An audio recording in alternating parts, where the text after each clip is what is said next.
Good afternoon or good evening, wherever you may be listening to us from, here on this big, beautiful planet we call Earth. This is Michael Cross here with another edition of Unlock the Door Radio here on UCY TV Productions, where we try to explore things that you just won't see on the mainstream corporate media.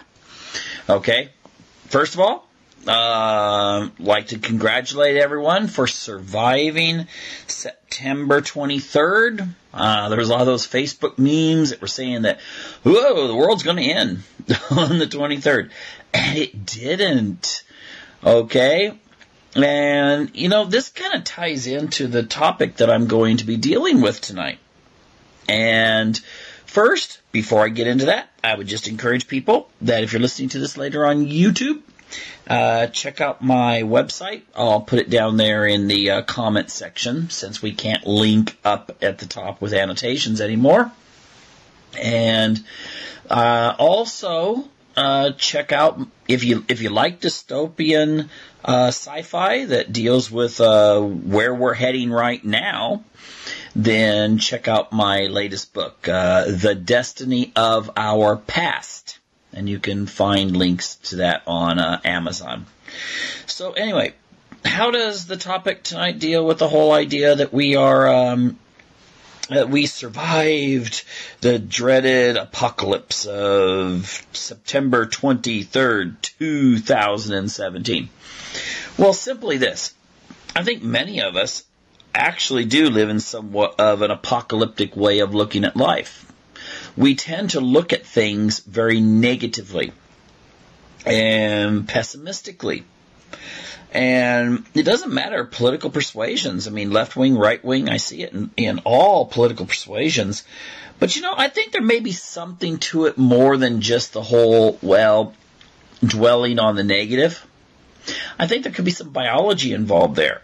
And you're probably going, what are you talking about, biology? Well, I personally, I'm one of those people that believe that biology and psychology are very, very closely linked. Now, it does not matter if you believe in evolutionary psychology or you're a member of one of the Abrahamic religions, you know, Christianity, Judaism, Islam, whatever. Someone or some process put our bodies, brains, spinal cords, nervous systems, circulatory systems, etc. here on this planet. Okay? Someone did it. Or some process. But it doesn't matter. At least what I'm talking about tonight. It's here. It's now. It's you. It's me. It's all of us involved in our society today. And I would actually just like to make a quote here from an individual, and I hope I'm reading his name right. Okay, I really hope I'm reading his name right. But it's Jiddu Krishnamurti. Okay, Jiddu Krishnamurti. And he said, "It is no measure of health to be well adjusted to a profoundly sick society." Okay, let me repeat that for you. It is no measure of health to be well adjusted to a profoundly sick society. Okay, the thing I think he's getting at there is that we do not live in a society that really is healthy from a psychological viewpoint. Okay? There's a lot of stuff that you could point to and say, this just isn't human. Now, I'm going to go into this in a lot more detail, but I'm going to start with talking about dogs. And you're probably going, oh my gosh, it's one of those things where you try to, reverse anthropomorphism. You know, you look at the dog's behavior and you try to apply that to humans. Well, I'm going to do it with rats too. No, just kidding. It's not actually what I'm going to do here. Hardly. But I am going to make a connection. Okay? Without trying to extrapolate and make a point. And the thing is, I just bought a puppy. Kids are really happy about it, but I bought a puppy. And, you're going through the process of training it.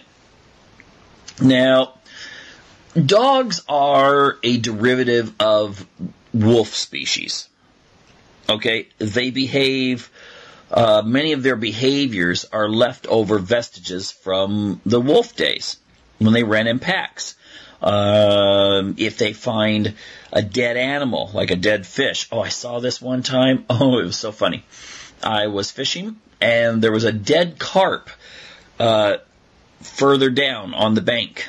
And some people were coming down, and they let their dog, I think it was like a German Shepherd or something, they let their German Shepherd loose without a leash to, kind of come down to the water and everything. It seemed to be a well-controlled animal. But it found that dead carp, and I mean dead carp. I mean, this thing stunk, okay? This thing really stunk. If the wind shifted directions here. And the dog saw it and immediately started rolling in it. Oh, you should have seen that family when they got down to the water and they found their beloved pet covered in rotten carp. Okay? And of course they freaked out and everything, and kids were freaking out and so forth. The dog was happy. Now you're thinking, why do dogs do that? Well, a dog does that because in the pack era, when they would run around in packs, but they would also scout around. Wolves do that. They scout. And they're not. It's not like on the Lassie show, where they go back and they bark a few times and everyone understands what they're saying. No, the dog will roll around in something they find, some sort of dead, animal material, because they want to tell their fellow pack members that there is food that they've discovered. Because wolves often will scavenge if like a bear or another wolf pack will kill an animal. And so the wolf will run back and they all smell him or her, and then it'll go back to where the food was and they all follow. Now this dog was just trying to be nice to its family. Okay, it was just trying to, show that, hey, I found something, everyone, and go back, not realizing that the family is like, oh my gosh, now we're going to have to shampoo this dog for the next 5 hours, and we're going to have to try getting it cleaned off as much as possible because it can't get into the car now. The other, there's a whole bunch of other behaviors that dogs have that are part of their past. Now, let's say one of the behaviors, let's say the behavior when they turn around several times. That's, in nature, that was for them to crunch down the grass and weeds and stuff so they could sit down and lay down. Of course, if they're, they'll still spin around even if it's on your carpet. It's like, well, there's no need to, but they still do that. And there's a whole bunch of other things that they do. I mean, they like to bite each other. They like to do that kind of stuff in play. Not very hard, but you've got to train them not to bite. Now, what you're doing is you're repressing their natural instinct if you're trying to train them not to turn around, for instance, or you're trying to train them to not bite. And what's interesting about that is that if you repress, because I had a poodle one time and tried to get it to be really, really, really, really, really, I can't remember what the things were. We tried to get it to where it was really well mannered. And I'll tell you something, this dog kind of went neurotic, okay? Because I guess trying to be just a little bit too much towards trying to, I was a kid. I was like 12 years old, so I can't remember exactly everything my parents were doing, but trying to get it to suppress its natural habits more so than it was would be considered natural. As a give and take sort of thing. And this dog became so neurotic. I mean, it was almost trembling. And you can see behavior in zoo animals when you put animals into zoo environments that do not replicate their natural environment. They become unhealthy. They stop grooming themselves as much. They start becoming more antagonistic to each other if they do have interactions with others. And, there was a study done that a lot of people did use reverse anthropomorphism on, trying to apply to humans. It was a Calhoun rat studies, where, they were trying to study the effects of crowding on rats. And they found that in this really crowded situation, rats started becoming antisocial, even towards their young. Now, in fairness, on that Calhoun thing, it was later found that there was other studies done and found that it wasn't the population density that was affecting the rats.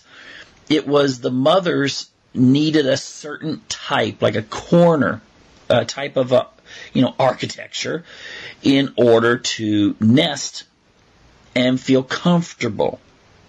And when they didn't have that, because only the really strong ones could get those very limited corners, they became extremely, extremely neurotic.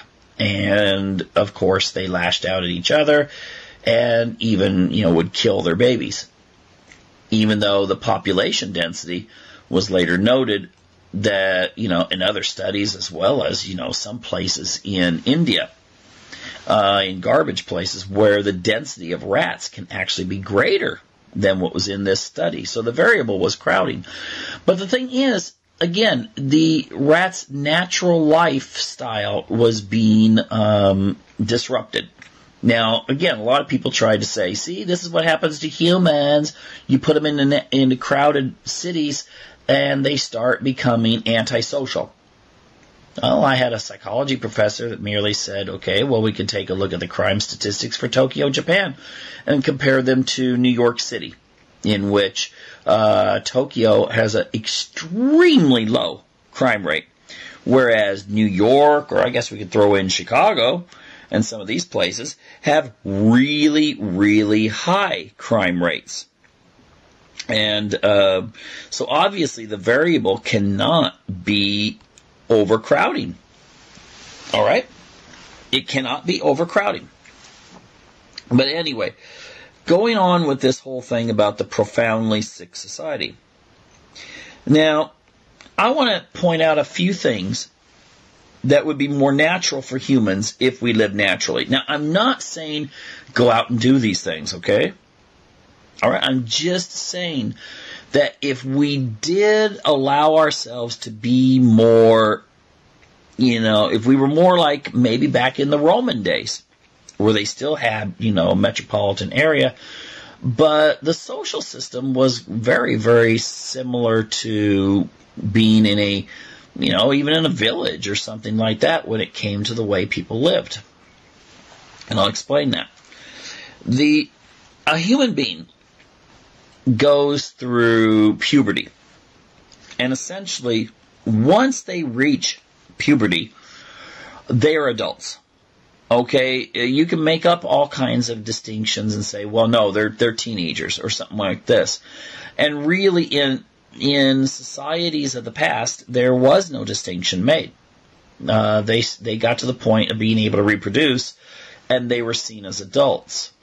And I think you could argue that once someone reaches that stage where they can reproduce, there is an internal mechanism that kicks in that kind of gets them, prepared to do so.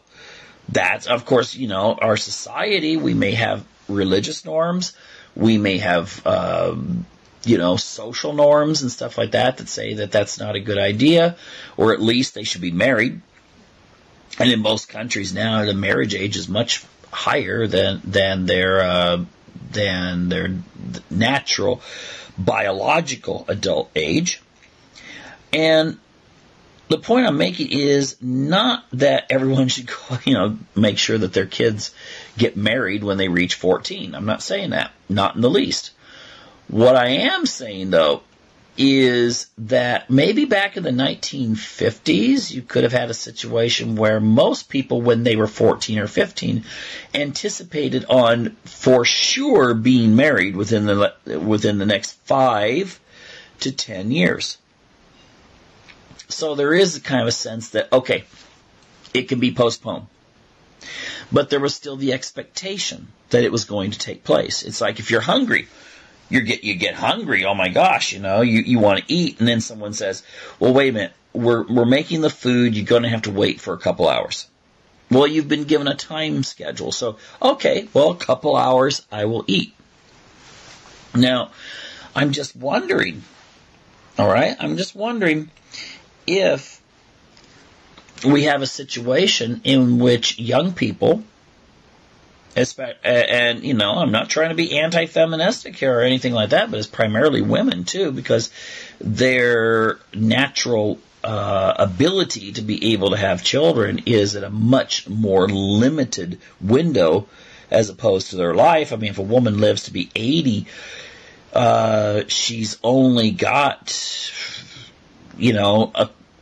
maybe a quarter of her life that she would be able to actually have children. And biology has probably programmed us to seek out, finding a mate and getting married. And I think it's kind of interesting that maybe some of the neuroticism that we find in society today, some of the depression even, could be that now that's been sort of pushed aside. It's repressed. Those desires, a lot of times in schools in America, you're taught the worst thing that could happen is to get pregnant in a health class. Now, I know what the intention is of the health teacher. The health teacher is trying to teach that don't go out, have sex that's unprotected, and wind up pregnant.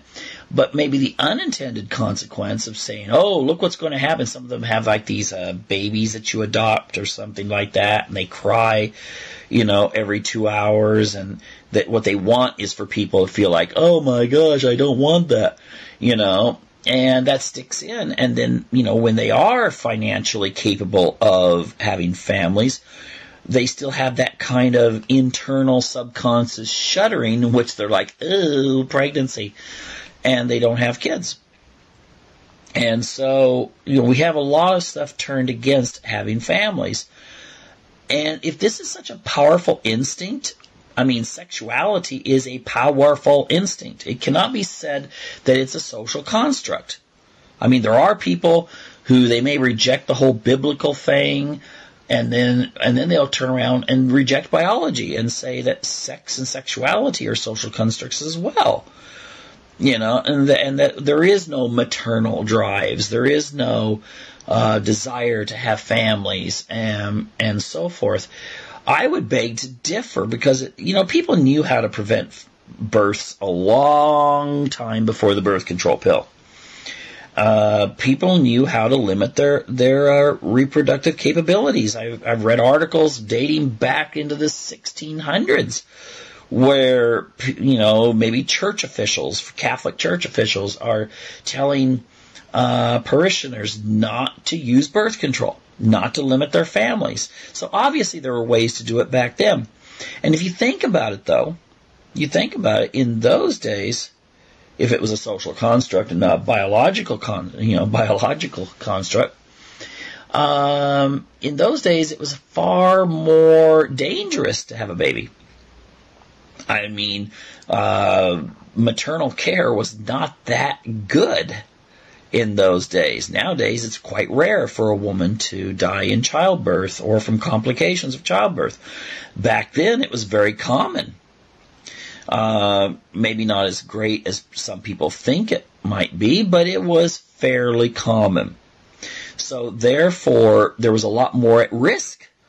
Getting pregnant was dangerous, but yet women had, in many cases, 8, 9, 10 or more kids. And it wasn't because they didn't know how not to, okay? They knew how not to. Maybe it wasn't effective as a birth control pill, okay? Maybe it wasn't as effective. But you could pretty much make sure that, during the course of a lifetime, that maybe you'd only have a couple times that it would fail, not 10 times. Okay.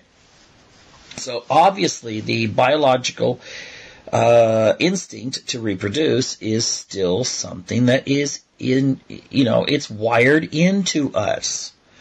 And if people are in today's society, it's repressed. Oh, maybe when you're 35, you can, if you choose to, if it's financially expedient to do so. And you find the right person, maybe you could have a kid or two. Okay? I'm wondering if that has something to do with, the amount of depression and so forth we see in young people, and neurosis and anxiousness, because these kinds of things are being repressed. I'm just throwing it out there, just some thought. And again, I'm not saying, well, let's just. I know the Romans used to push the idea of getting married very, very young because, of course, obviously with malaria being as high as it was in that part of the world at that time and other things, the idea was, well, get married and enjoy life as quick as possible because you might not be around much longer, since they did have a lot of death.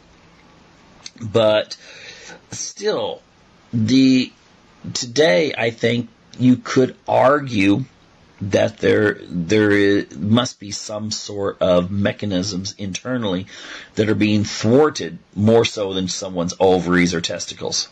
Okay, it has to do with something more profound within the human nature. So that's one area that maybe our modern lifestyle and how we've changed since, let's say, 1960, when almost everyone by the age of 30 was married.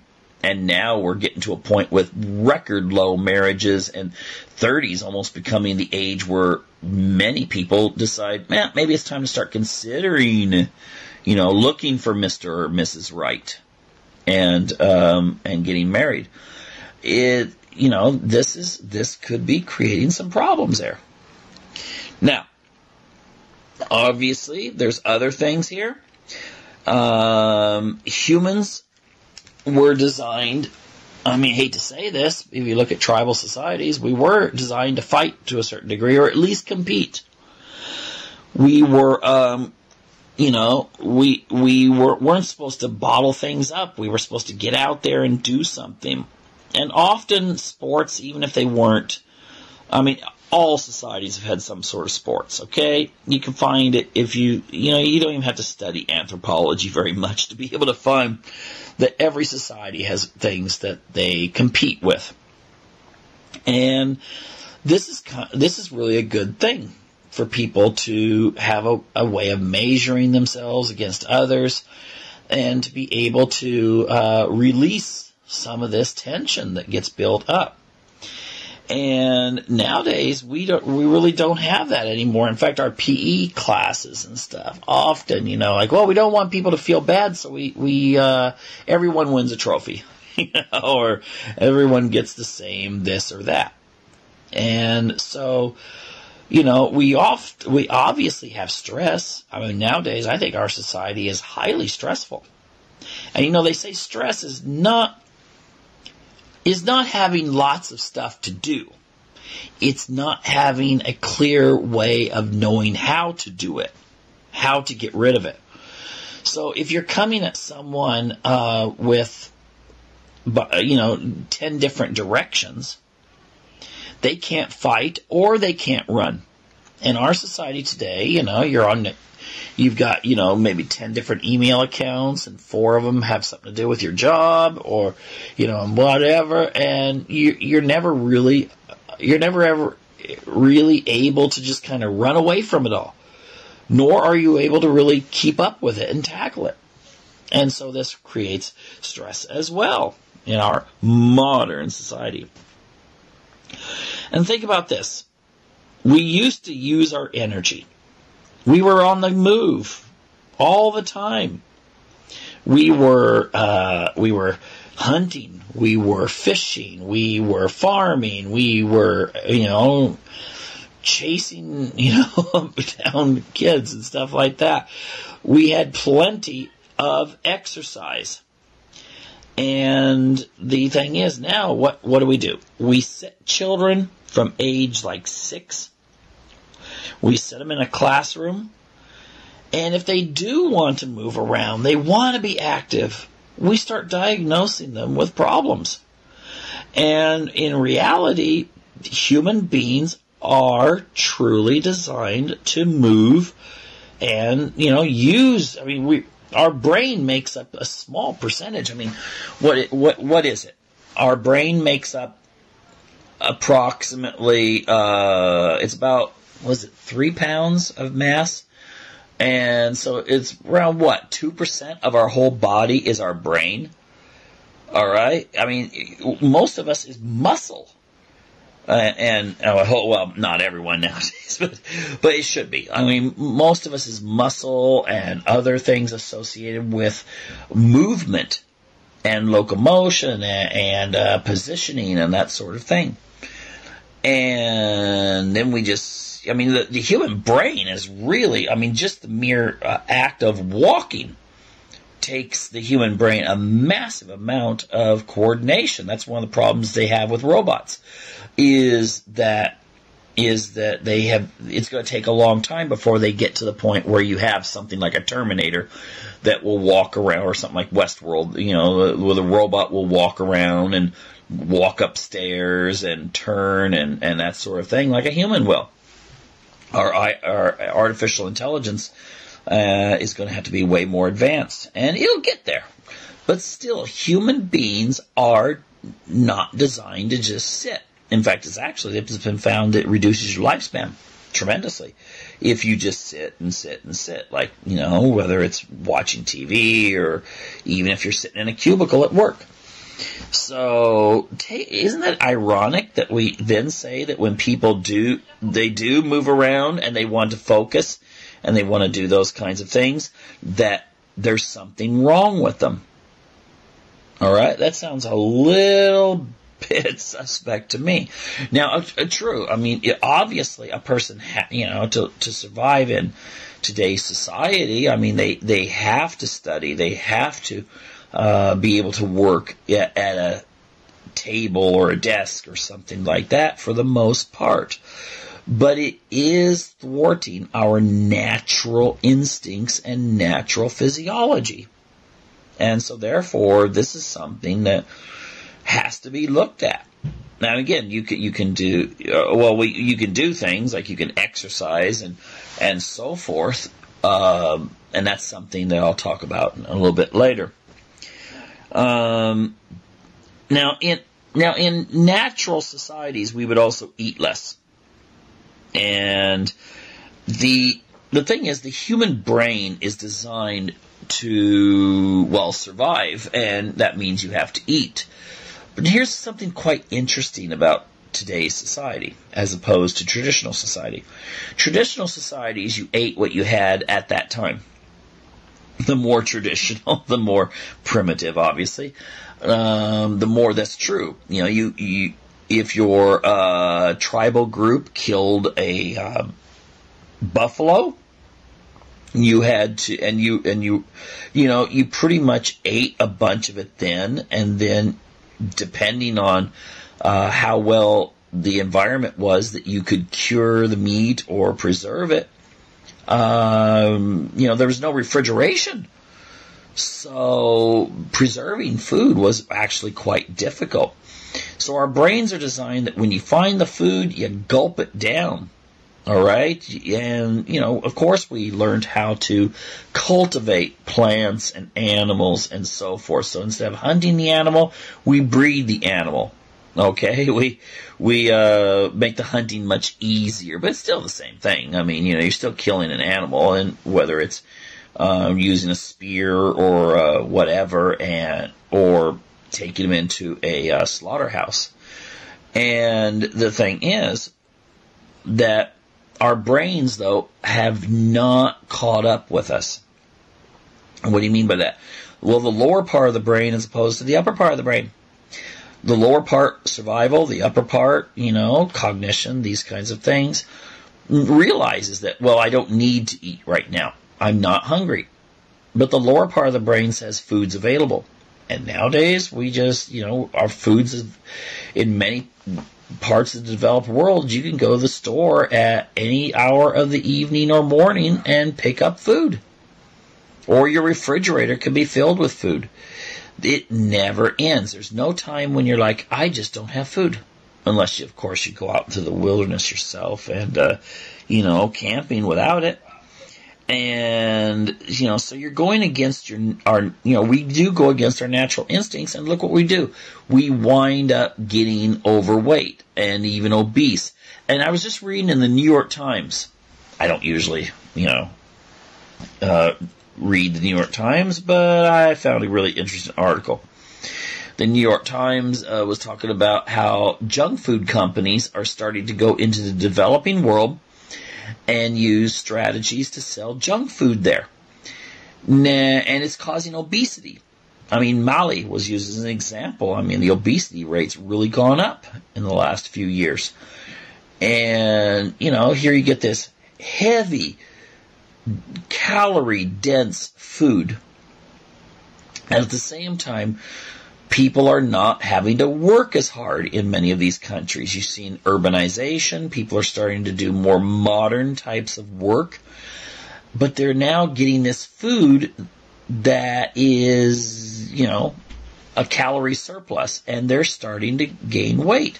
Because our brains still say, food's here. Oh my gosh, it's good. And you know what? The reason why junk food tastes so freaking good is because our brains are going, this is fantastic. You're throwing this wonderful food at me that is going to give me energy, and I can store it as fat. Thank you so much. Give me more. Okay? Again, this is part of the society we have now. And we're not really countering it. And then we're also, another thing that's quite interesting is that we are designed to work well with close-knit family and tribal groups. Nowadays, we do not even know who our neighbor is. Okay? We really don't. We have no clue who our neighbor is. And to a large degree, we have small families now. We don't have the extended family, which is actually the natural family.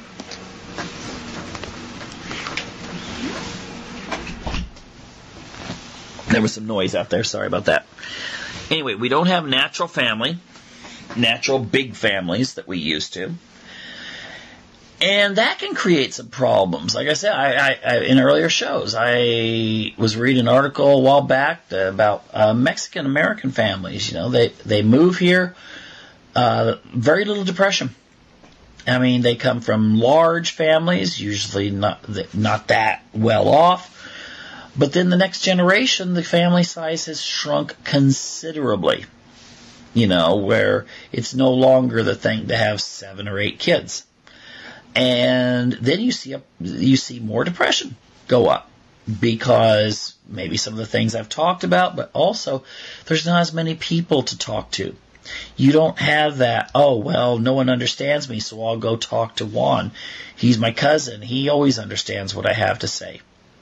Instead of having maybe 45 cousins, you might go down the first generation here, maybe go down to 8 or 9 or 10.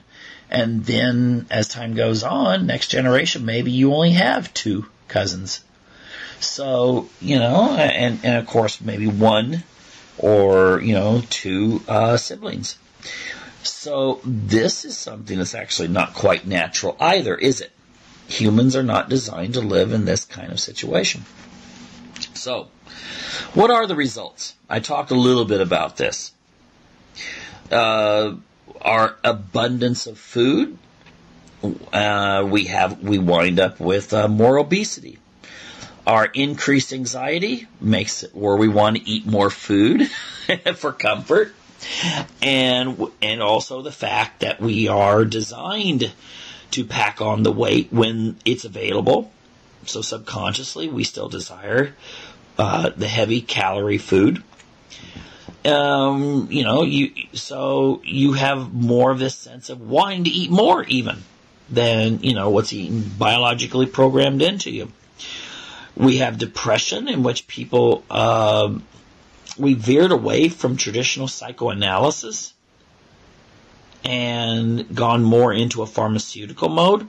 So many young people, talking really young people, are on antidepressants, which slows the brain down, which can then lead to, some of these other problems coming in. All right? If you start lowering the amount of natural hormones that are there. And then we throw in mental illnesses that seem to come out. Now, if you believe in the psychoanalytic model, mental illness will increase when you are thwarting people's natural drives, when you're hitting them with all kinds of expectations. Because our society, you watch TV and it tells you how much you should own. You watch a show that shows people getting prepared for their wedding, and they're talking about dresses, maybe 10, sometimes, well, all prices, but really expensive. And you're going, whoa, that's really expensive. And, everyone's supposed to be successful. Everyone should have these big, glorious weddings on a beach, somewhere in Malibu, or in a castle in, outside of London, and that sort of thing. So we're always trying to be, in some way emulate the rich, and it's natural. We've been doing it for years and years and years. That's where our styles come from. And it doesn't mean that it's our interest to follow what the rich are doing, but for some reason we seem to be programmed to want to follow what they do because they're seen as successful. And now we have television reminding us that, oh, do you have the right clothes, the right purses, the right car, the right this, the right that, the right this, the right that? Okay, it's not healthy. All right. It not only from just the pure theories that it's thwarting our natural instincts, but also the idea that it's just not healthy. But then at the same time, we are told that maybe what's more important than finding someone to marry and to settle down with and start a family, maybe what's more important is having a really nice career. And this is true for males and females. Maybe what's really successful is being able to drive the most expensive car, being able to go on a world cruise every Christmas, and having all the trendy clothes and so forth.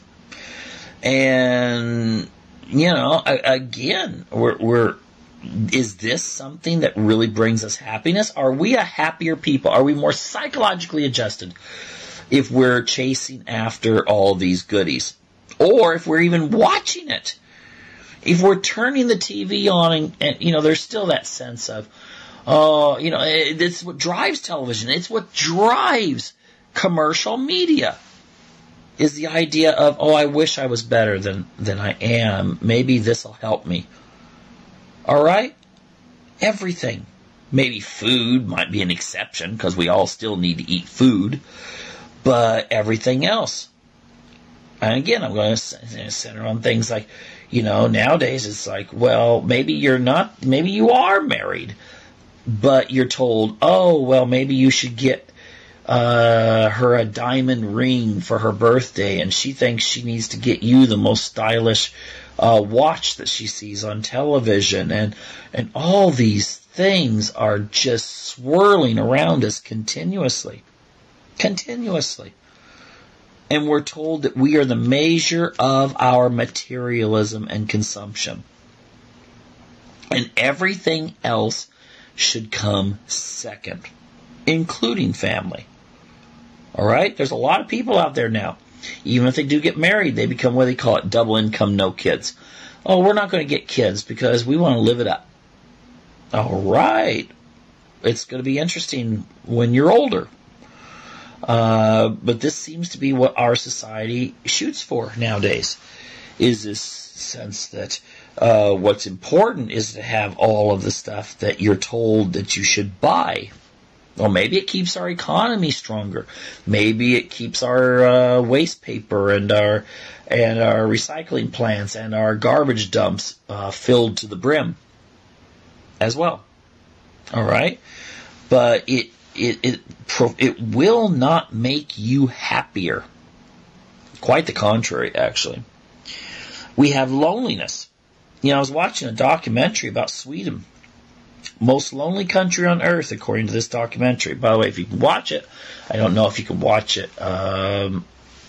You find it out there on the internet. I don't know, but it's called The Swedish Theory of Love. Now, Sweden could arguably be said to be the most secular, I think, very consumeristic oriented. You can think, what? Socialist? Yeah. Oh my gosh, Swedes are, I can have family members that live in Sweden tell you this.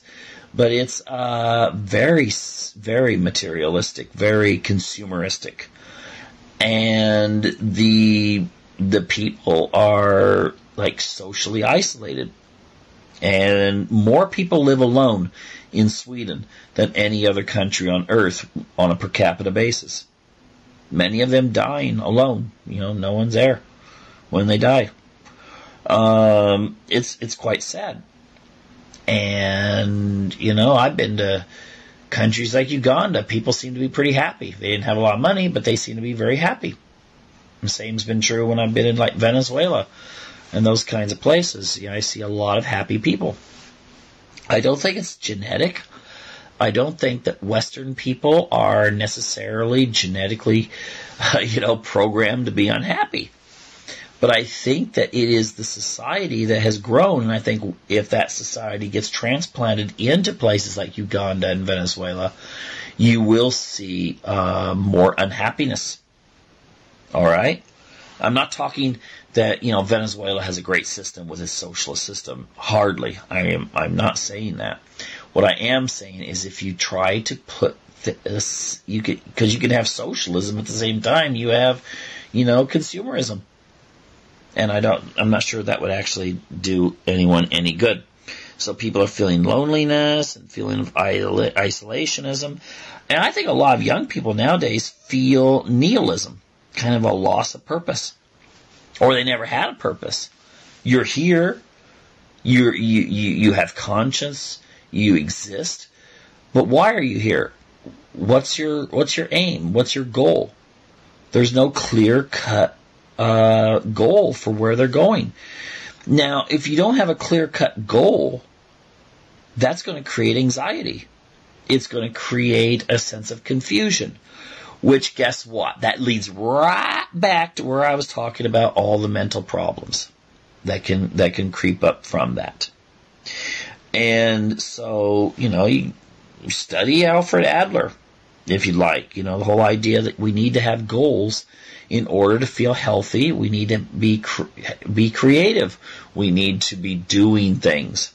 And I guess from a biblical point of view, the idea that when Adam and Eve were told that they're to tend the garden and those kinds of things and to subdue the earth, then, there's a sense that there's a purpose.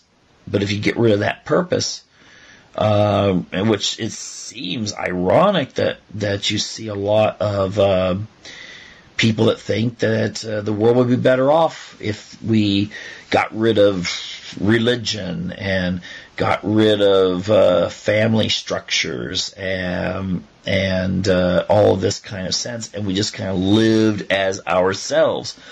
I mean, you could still have connections, but they would be independent connections with other people. And then you get Sweden. But if you had this worldwide, let's say you were able to extend this worldwide, I think you would start seeing a lot of problems, because it would even go more against our natural instincts, more against our natural drives, our very nature of ourselves.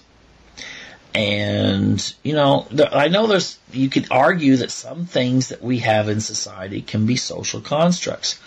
and that biology isn't everything. But I'll say this, you can't say that when you're hungry and your stomach growls that that's a social construct. So where do you end it?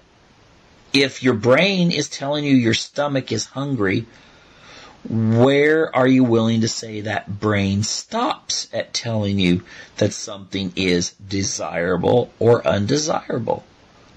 I mean, this is a question that's, debated in psychology and so forth, but, and biology, but it is something that has to be considered.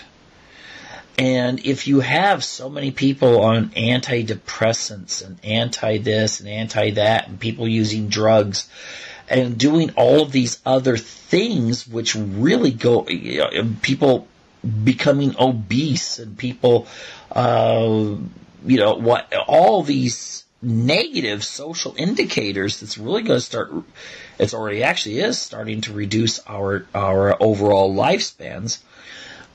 Someone needs to stop and say, why? What is causing this? Sure, there may be a biological component, but there's also got to be psychological opponents ultimately there. Because, get this, there's plenty of people who still exercise and eat, and they keep themselves in shape.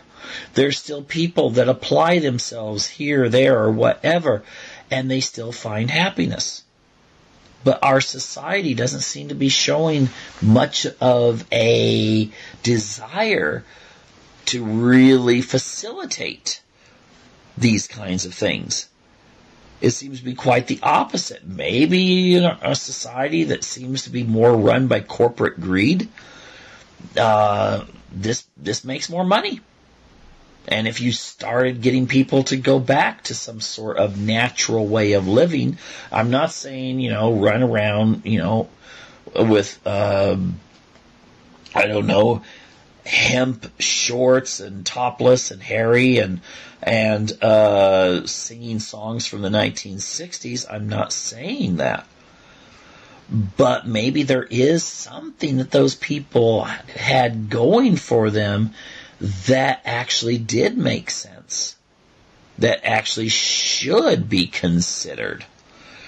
And us not arrogantly just saying, no, look at our cities, look at our grand designs, and look at my great car, and look at my new this and this and this in my house. And ultimately, you lay in bed at night wondering, what am I missing? Because I'm really missing something. These are the kind of things that we have to ponder if we want to survive as individuals, if we want to have more happiness. And, we need to perhaps start saying, if the society is what is sick, if that's the problem, then we need to find out what it is that's actually counter to our psychological, spiritual, and even biological natures. And, during this time period, first, just encourage people, if you're listening to this on YouTube later, make sure to check out the comments and click on the link I've listed for my official website. You can also subscribe so you can keep up on new shows. And also, if you're into good science fiction, then check out my new book, The Destiny of Our Past. You can find that on Amazon. Dystopian science fiction set during the era of the prophet Noah. So anyway, in my book, there's a segment where one of the main characters, Enlil, if you're familiar with the Sumerian pantheon of gods, you might recognize that name. Well, anyway, Enlil is a corporate owner of a sports league in his era. Of course, in the sci-fi, this is something that's televised, that it's also a death match, gladiators, and so forth. And, even though it's set in a futuristic era, at least when it comes to technology, I'll bet you anything that the average person if given the opportunity, would go to a gladiator game. At least if the contestants were there voluntarily. That wasn't done like in the Roman days where they would throw political and religious prisoners out there and let the professional gladiators kill them in exhibition games, which meant that, of course, the gladiators were armed and the others were only lightly armed or unarmed. Now, the thing I would say is this. With all these people talking about boycotting the NFL and over the whole bent knee thing of some of the players, I can think of a lot of better reasons to boycott all corporate sports. Now, that doesn't mean I'm against the sports. If someone wants to watch football, there's plenty of games out there that are not corporate. The same would be true for other sports. What I really don't like is the corporatization of what used to be something people just kind of played for fun. I remember there was this educator who was, I think now he's kind of written stuff that's critical of public education in America. But he said something about talking to kids. And if you ask young kids what they're good at, they'll say things like, well, I can sing, I can draw pictures and stuff. But then if you ask those kids once they've, gone through the school system, when they're in their high school years, you ask the same questions and none of them hardly ever will write those kinds of things down. Because our culture teaches people that you have to be professional. You have to be really good. We imply that if you're not on TV, you just haven't made it. You don't have those skills. And so sometimes we get this perfectionist sense about us where we don't want to try things because we start comparing ourselves to the people we see on TV. And, just to use the sports thing, many people like sports. They like to play them, even casually. But it's kind of like we've evolved from 100 years ago when neighborhoods would do things like baseball, football, stuff like that against each other. It'd be kind of a fun thing to kind of bring everyone out and get a good laugh and so forth. Then it graduated up to college athletics, but even that was just seen as a good way to have some fun against maybe another college in the area. But now take a look at what we've got. We essentially have kind of a gladiator type thing. Our stadiums look like the Colosseum.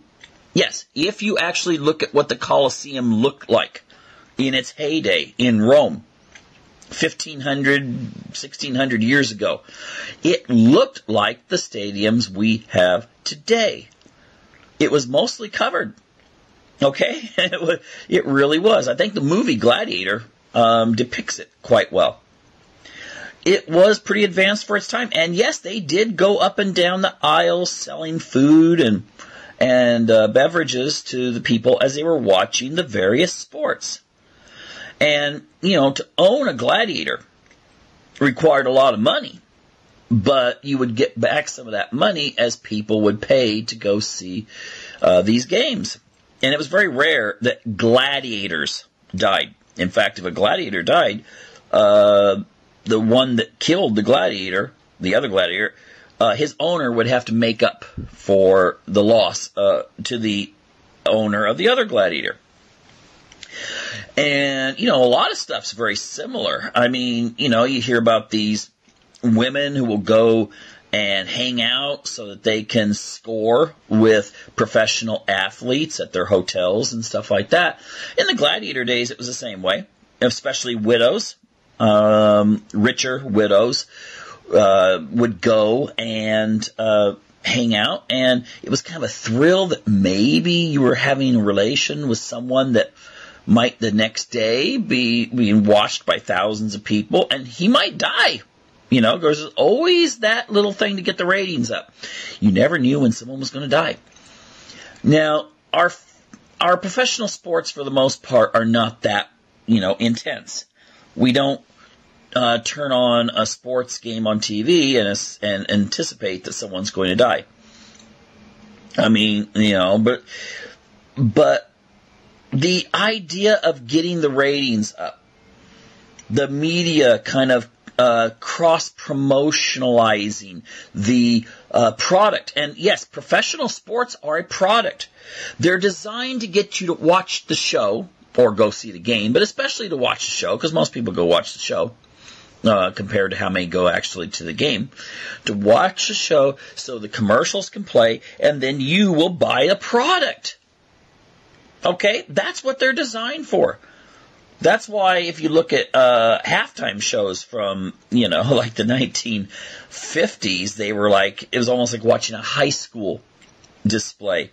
Now you get, some pop stars and something that looks like it's from some sort of ancient Babylonian ceremony, except for, the lights, and so forth.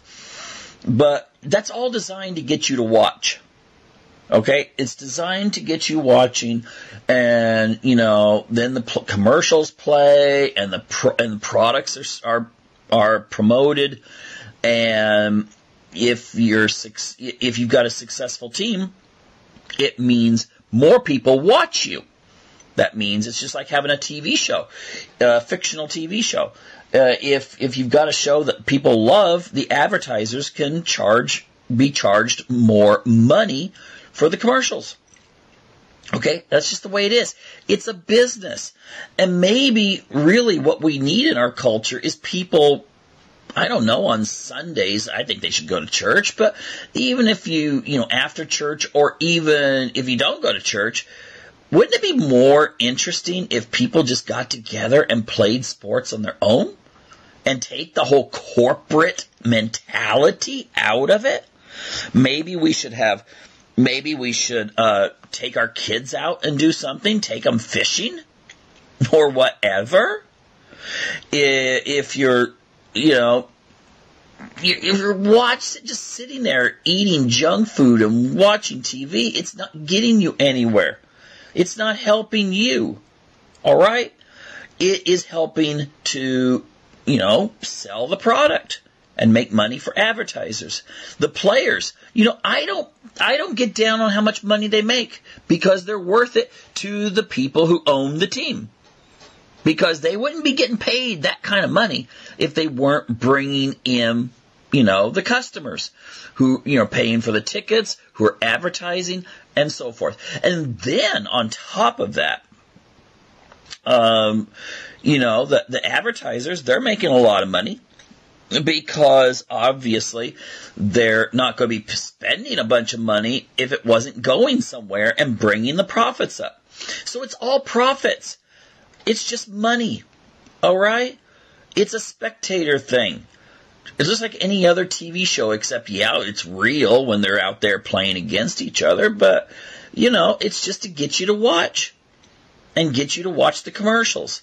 And for that reason, and that reason alone, I don't care about this whole knee thing and Trump and all this kind of stuff. I personally do think that we need to rediscover what it is to be authentic.